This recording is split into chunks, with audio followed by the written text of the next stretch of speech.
He threw a Super Bowl party for homeless New Yorkers.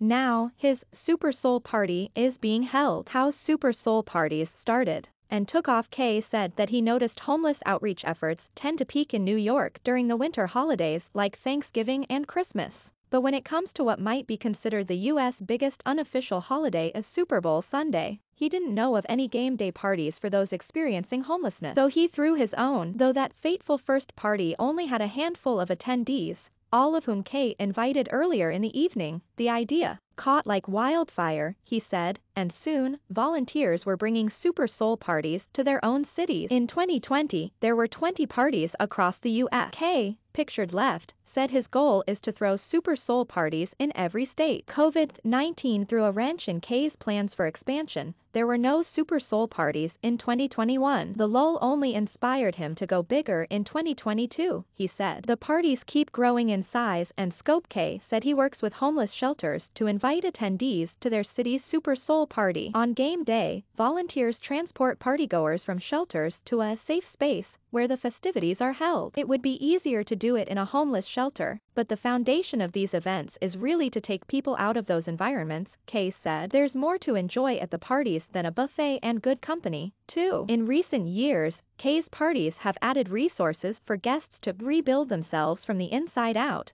with mental health counseling and financial services. Partygoers also have access to free clothing, hygiene kits and other essentials they can take home. There are barbers to give them a trim while they watch the game, too. This year, the biggest event is in Orlando, with 500 attendees in Exploria Stadium, CNN affiliate WFTV reported, where the Orlando City Soccer Club and Orlando Pride play. Most other parties will see between 50 to 100 people attend due to COVID-19 restrictions, Kay said. The work continues after the Super Bowl ends, while organizing 35 parties across the U.S. is an achievement. Kay said he wants to throw a Super Soul party in every state in the U.S. next. He started hosting Thanksgiving dinners for residents of homeless shelters, too. And while in-person events are where thrives, he hopes partnerships with local businesses and other organizations can keep the work going in the off-season, too. Kay said he's working with some finance companies to organize virtual financial freedom